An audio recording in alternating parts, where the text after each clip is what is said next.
following program contains insensitive language, graphic content, lewd behavior, and unconventional opinions. This show should not be viewed by anyone, and viewer discretion is advised. You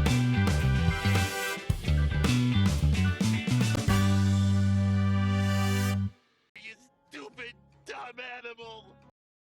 We were talking about why people find, why people may find women that can eat a lot. You know, why people would find them attractive or unattractive, or be have any kind of feeling about it. There's always explanations for why people find things attractive or unattractive about other people, and I don't know. To me, the only real solution to the whole thing is just everybody mind your own fucking business. Well, to me, it's funny, you often see it with ribs, primarily, and I honestly think it has to go to that primal sense of ripping meat off the bone, because it is a soothing activity. What do you mean, okay, like the ribs you eat? Well, yeah, because I mean, even though it's cooked, that's, as close as you're gonna get to ripping the bone off of an animal and eating it, And you're doing it in a restaurant, and that's a pack, I mean, humans are pack animals. Yeah. There's a theory that you should look into. It's, I can't think of it, but it basically extrapolates on how human beings, because they found the ability to cook their food, thus releasing more nutrients, it allowed us to develop as we did. Mm-hmm. I can't think of it. I think it's called the cooking evolution theory or something like that. I can't remember it. Where do you think the feeder fetish comes from? Where do you think that stems from? I don't know. Because I think the feeder, the person actually giving the person the food, that's pretty easy to explain. I feel like in one case where it's like, oh, well, I can provide this woman with so much fucking food. She never wants. She's always wanting more, actually. I think it stems from control as well. More than control, because it's one of those things of you're eating when I say you're eating, even if it's, those exact words aren't exchanged. Yeah, if there's a dominant... It's implied, yeah. To it. Yeah. Yes, because there usually is. If you want someone to eat that many meals, sometimes you'll just sit with them until they eat it, or you'll make little... But in the feeder community, it's typically mutual. This woman wants to be fed. That's... I mean, come on, you've seen that. You see that. Oh, I thought you just meant the one way. No. I'm talking about, where...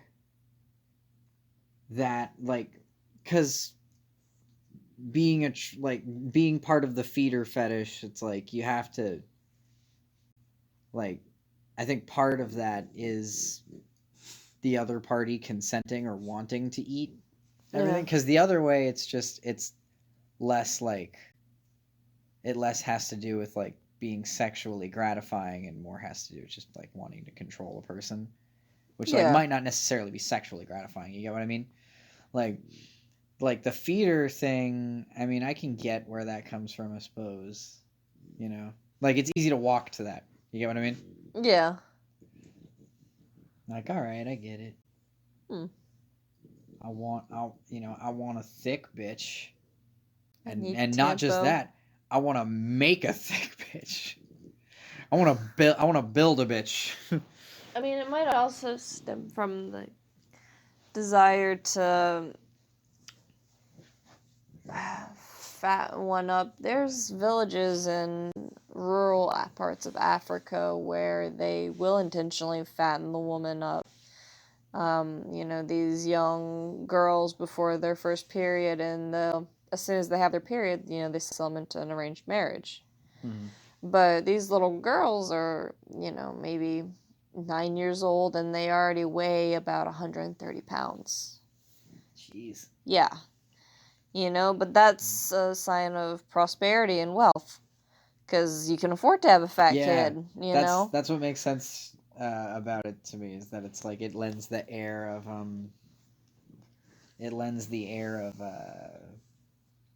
I got a bunch of money and shit because I can throw it all into the food here.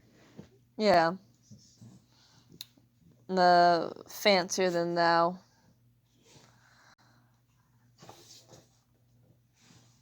Fucking A, Tony, stop it. Fixed action patterns. FAPs. That's so funny. That's what they're called. I love those little moments of immaturity that you can have in such like a dignified profession. Oh. Did you ever say orgasm instead of organism in high school? No. No? That was never... I've never understood that. Like... Okay, story time. I was a freshman, and biology was towards the end of the day. I want to say it was about 1 to 2, or like 2 to 3, one of those times, however long high school class lasted. And, sorry. Okay. Oh, I lost my train of thought. Orgasms. But yes.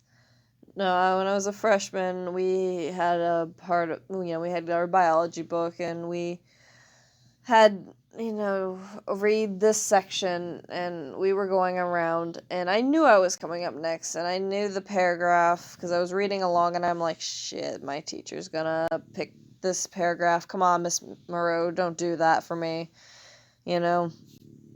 And I stand up to read it, this awkward fucking 14-year-old fat kid, with hairy legs, wearing shorts. And I'm basically reading this section, and I'm like, the orgasms that come from water, and one kid snickers, and he's like the one goth/scene kid that's in the home base, a little bit away from us. And I just kind of like death glare him. And I'm like, I stop slightly, and I'm just like, oh fuck, just fucking just floor it, go. But yeah, it happens like after lunch when you're kind of sleepy. You ever fall asleep in a class, high school class? Oh, tons of times. Which one? Like the later day classes? Any of them, really. Oh yeah. I'm Wow, liable really? to fall asleep in any of them. The only ones that I wasn't were things that I was like genuinely interested in. Like I remember environmental science was something I would stay awake for. That was fun though. That was a lot of fun because of the projects and stuff we got to do. I remember literature I would stay awake for because it was just reading books. And then any music classes that I took, I would typically stay awake for. But like pretty much everything else was like in the cards. It wasn't like a guarantee that I was going to fall asleep in class. It was just like anything, like any other class was The one an opportunity to. I had one my freshman year that was very bad. It was like, but it was 2 to 3. Here's the thing. I had hope on top of women's weightlifting. Because a bit midway through the spring's term, they're like, hey, you're missing a class. You can do volleyball or women's weightlifting. And I'm like, I don't want to get hit in the face, so I'm going to go lift weights. And it was pretty cool. We got the teacher had gotten a few Navy SEALs to come, and they brought us to the little field that we had because it was such a tiny school. And they were like doing do planks or do like this, I think it's called the Superman pose. You lay on your chest and belly and you lift your feet and your arms, put them forward. And it was cool. One of them came up to me and pointed at me and was like, you see what she's doing? Everyone do that. And I'm like, I got noticed, But by the time I got to that class, it was like called a resources or something like that. It was basically learning how to cite and stuff like that. Do you know what I'm talking about? Yeah. I can't think of the name. But It was in the back of the library, which was one of the coolest coolest places on the campus. And it was dark, and she was showing PowerPoints.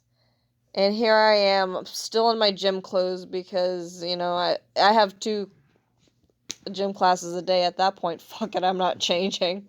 Yeah, I get you. And it was an open campus, and some days I would just book it on home and change real quick, come back. I'd take a shower. At one point, I think my sophomore or junior year, I had a 3-hour break. I would go home and I would practice lucid dreaming. Just because, why not, I get you.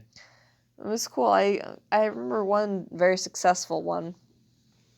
But yeah, so by the time I got to that class, though, I was faded and, a dark room, a slow PowerPoint, because they're all slow, and nice AC.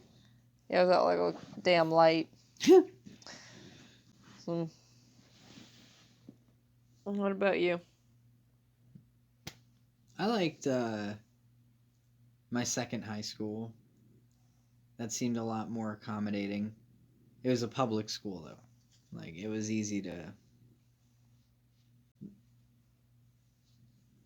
like, be introduced to other things, like, so, than in a private school, typically. But, I don't know, private school didn't offer me much. Like, there were extracurricular things to do, but it just didn't feel like... It almost felt like you had to be invited into it.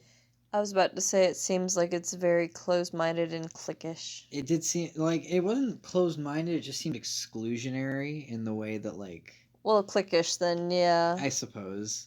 But, yeah, Douglas just kind of... Like, they had all kinds of shit. And they were very, like... They would have people from the clubs, like, go to the classroom and remind you that it's like, hey, it's sign-up time for this club. So if you're into, like, anime or some shit, like, you, like, remember Anime Club meets on fucking Fridays. So you had a much more strict high school than I did then. Well, not strict, but I mean more regimented. Kind of. I mean, the first one, definitely. The second one, like, I mean, Douglas was very, like, just freeform in a way. Like, one, every day, we had 8 classes. You would have 8 classes, but there wasn't time for 8 classes. So the way that they split it up and everything. So what they did is that every day you had a skip period. So on Monday, you wouldn't go to first period. Oh, on lucky. Tuesday, you wouldn't go to blah, blah, blah. Oh, and then lucky Wednesday, bastard. another day. And then, like, I'm not really sure how they fit it all in there. But, I mean, like, yeah, they totally, like,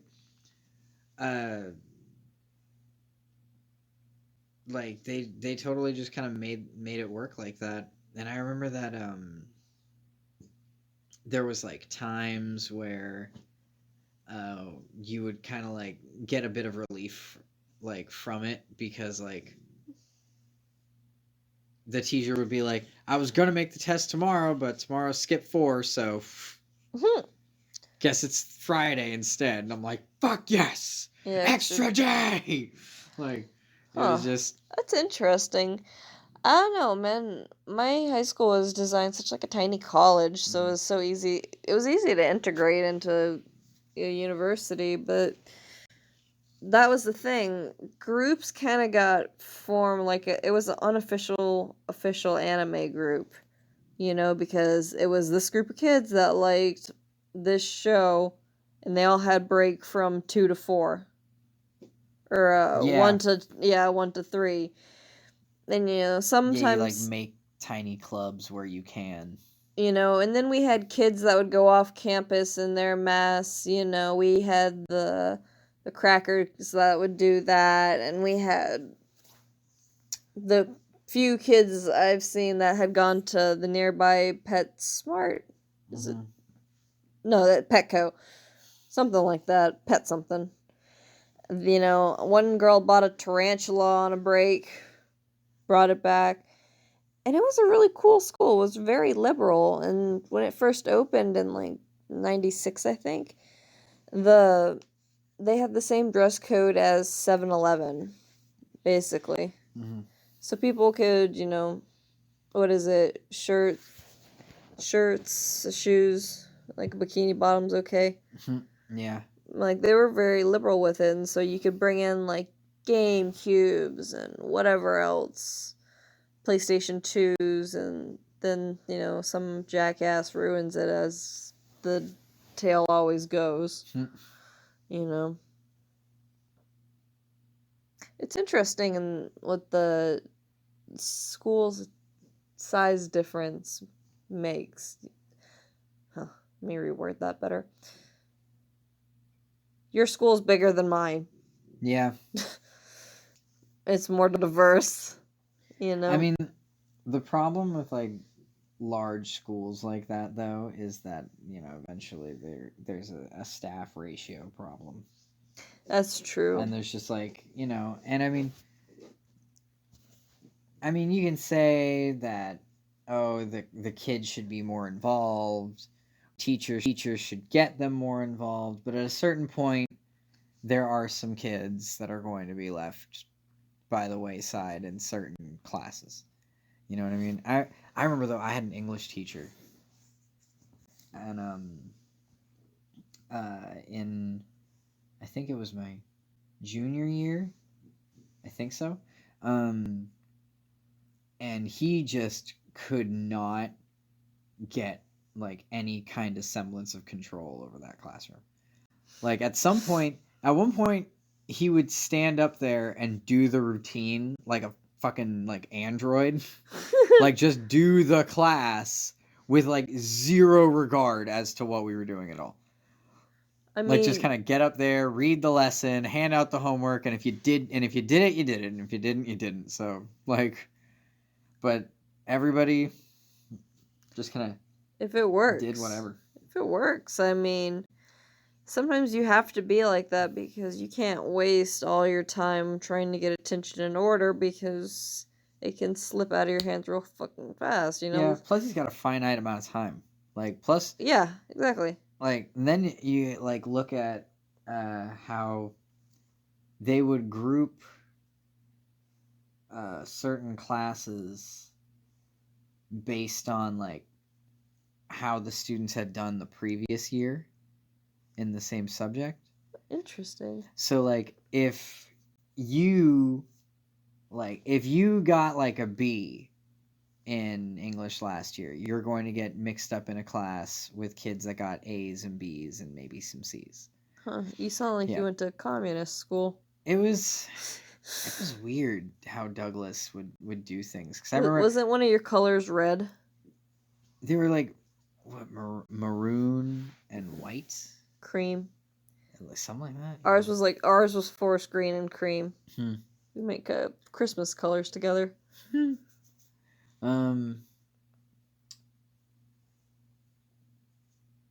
shoot, but no, Douglas wasn't like.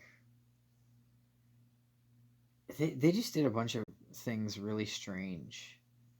Like the way they did the skip period thing and the way they would do finals. Like you would come in for the day and you would take 3 finals. And then you would come in the next day and then you would take the 3 other exams. That's how it was my senior year. And then you take another, and then yeah. Oh, but yeah? that was throughout your 4 years? Yeah. Or your 3 years? Well, just the junior and senior year at Douglas. But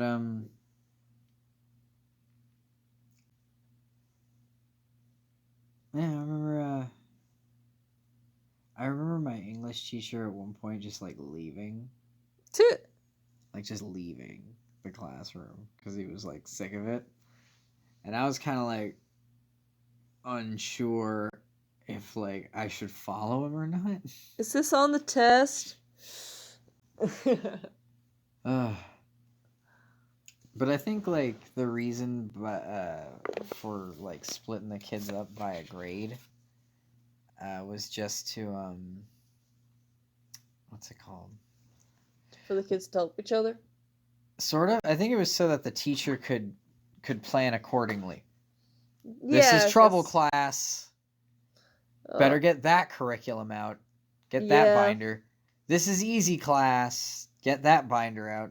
This binder is lighter. Significantly. There's a lot of paperwork involved. I can imagine. In being a teacher, fuck yeah. Most fields where you work with people directly, honestly. Like the hospital's one thing. Where they're kind of like a client. Well, there's that famous line, if you don't document it, it didn't happen. Sorry. Yeah. You know? And, you know, it's amazing to me at work how many people will sign their COVID thing, but they won't have a witness initial. Like, it'll be like almost a month's worth of temperature checks. And, you know, and it's like no witnesses whatsoever. Multiple pages, too. That's what's crazy. Multiple units as well.